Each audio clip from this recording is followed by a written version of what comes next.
आप सबको जय मसीह की हिंदी बाइबल क्लास में आपका स्वागत है। फ्रेंड्स, लास्ट क्लास में हमने सीखा था कि परमेश्वर अपने वचन की तुलना अलग अलग चीज़ों के साथ करते हैं और हर एक वो चीज़ जिसके साथ परमेश्वर ने अपने वचन की तुलना की है वो परमेश्वर के वचन के एक अद्भुत और अद्वितीय पहलू को व्यक्त करती है। तो पिछली क्लास में हमने कुल 9 ऐसी चीज़ों को देखा था जिनके साथ परमेश्वर अपने वचन की तुलना करता है। आज की क्लास में हम 9 और भी ऐसी चीज़ों को देखेंगे जिनके साथ परमेश्वर ने अपने वचन की तुलना की है। तो आइए शुरू करते हैं। 10वीं वो चीज़ जिसके साथ परमेश्वर अपने वचन की तुलना करते हैं वो है रोटी। परमेश्वर का वचन रोटी के समान है। मत्ती रचित सुसमाचार 4 अध्याय उसकी 4 आयत में लिखा है, यीशु ने उत्तर दिया, लिखा है, मनुष्य केवल रोटी ही से नहीं परंतु हर एक वचन से जो परमेश्वर के मुख से निकलता है जीवित रहेगा।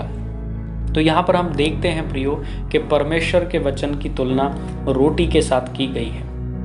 हमारे शरीर के लिए हमें रोटी की आवश्यकता है, ठीक उसी प्रकार से हमारे आत्मिक जीवन के लिए हमें परमेश्वर के वचन की ज़रूरत है। परमेश्वर का वचन हमारे लिए आत्मिक भोजन है। जैसे हम अपने शरीर के लिए प्रतिदिन रोटी खाते हैं, उसी प्रकार हमारी आत्मा के लिए हमें परमेश्वर के वचन की आवश्यकता है और परमेश्वर अपने वचन की तुलना रोटी के साथ करते हैं। नंबर 11, परमेश्वर का वचन ठोस आहार के समान है।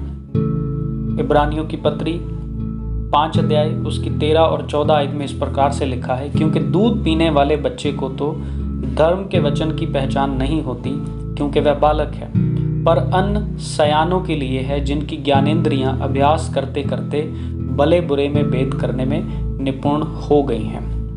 प्रियो, लास्ट क्लास में हमने देखा था कि परमेश्वर अपने वचन की तुलना दूध के साथ करते हैं। दूध जो बालकों का पोषण करता है। और यहाँ पर हम देखते हैं कि परमेश्वर के वचन को अन्न कहा गया है, एक ठोस आहार कहा गया है जो कि परिपक्व लोगों के लिए है, जो अभ्यास करते करते भले बुरे में भेद करने में निपुण हो गए हैं। तो परमेश्वर का वचन परिपक्व मसीहियों के लिए एक ठोस आहार के समान है। ये ठोस आहार बल देने वाले भोजन के समान है। नंबर 12, परमेश्वर का वचन मधु के समान है। भजन संहिता 19:10 आयत में हम पढ़ते हैं, वे मधु से और टपकने वाले शत्ते से भी बढ़कर मधुर हैं। तो प्रियो, यहाँ पर हम देखते हैं कि परमेश्वर के वचन की तुलना मधु के साथ की गई है। परमेश्वर का वचन मधु से भी ज्यादा मीठा है। नंबर 13, परमेश्वर के वचन की तुलना सोने से की गई है। भजन संहिता 19 अध्याय उसकी 10 आयत में लिखा है, वे तो सोने से और बहुत कुंदन से भी बढ़कर मनोहर हैं। यहाँ पर वचन हमें बताता है कि परमेश्वर का वचन बहुत ही अनमोल है। बाइबल गोल्ड माइन है, वो एक सोने की खदान के समान है जो कि बहुत ही ज़्यादा कीमती है। नंबर 14, परमेश्वर के वचन की तुलना मोती के साथ की गई है। मत्ती रचित सुसमाचार 7 अध्याय उसकी 6 आयत में लिखा है, पवित्र वस्तु कुत्तों को न दो और अपने मोती सूरों के आगे मत डालो, ऐसा ना हो कि वे उन्हें पांव तले रौंदें और पलटकर तुमको फाड़ डालें। तो प्रिय, यहाँ पर हम देख सकते हैं कि परमेश्वर के वचन की तुलना मोती के साथ की गई है। एक मोती के समान परमेश्वर का वचन अनमोल है। नंबर 15 और 16, परमेश्वर के वचन की तुलना वर्षा और हिम के साथ की गई है। यशाया नबी की पुस्तक 55 अध्याय उसकी 10 और 11 आयत में लिखा है, जिस प्रकार से वर्षा और हिम आकाश से गिरते हैं और वहां यूं ही लौट नहीं जाते वरन भूमि पर पड़कर उपज उपजाते हैं, जिससे बोने वाले को बीज और खाने वाले को रोटी मिलती है।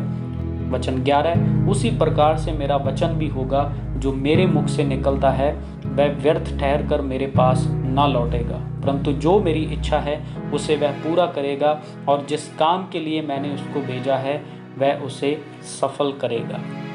तो यहाँ पर हम देख सकते हैं प्रियो कि परमेश्वर के वचन की तुलना वर्षा और हिम के साथ की गई है। जिस प्रकार वर्षा और हिम फसल उपजाने में सहायता करते हैं, उसी प्रकार से परमेश्वर का वचन भी जहाँ पर बोया जाता है वो एक अच्छी फसल, धार्मिकता की फसल को वो पैदा करता है। नंबर 17, परमेश्वर के वचन की तुलना लंगर के साथ की गई है। इब्रानियों की पत्री 6 अध्याय उसकी 19 आयत में हम पढ़ते हैं, वह आशा हमारे प्राण के लिए ऐसा लंगर है जो स्थिर है और दृढ़ है और पर्दे के भीतर तक पहुंचता है। यह आयत हमें बताती है कि परमेश्वर का वचन एक लंगर के समान है। ये इस तरह से स्थिर है कि एक विश्वासी हर एक तूफान में, हर एक मुश्किल परिस्थिति में, हर एक आपदा के समय में इसको थामे रह सकता है। इसको पकड़कर अगर वो बना रहे तो वो सुरक्षित रह सकता है, क्योंकि परमेश्वर का वचन लंगर के समान स्थिर है, वो कभी टलता नहीं है। नंबर 18, परमेश्वर के वचन की तुलना एक तीर के साथ की गई है। हबक्कूक 3 अध्याय उसकी 9 आयत में इस प्रकार से लिखा है, तेरा धनुष खोल में से निकल गया, तेरे दंड का वचन शपथ के साथ हुआ था, तूने धरती को नदियों से चीर डाला। उसकी 11 आयत में, तेरे उड़ने वाले तीरों के चलने की ज्योति से और तेरे चमकीले भाले की झलक के प्रकाश से सूर्य और चंद्रमा अपने अपने स्थान पर ठहर गए। तो यहाँ पर हम देखते हैं प्रियो कि परमेश्वर के वचन की तुलना एक तीर के समान की गई है। तो ये वो अलग अलग 18 चीज़ें हैं जिनके साथ परमेश्वर के वचन की तुलना की गई है।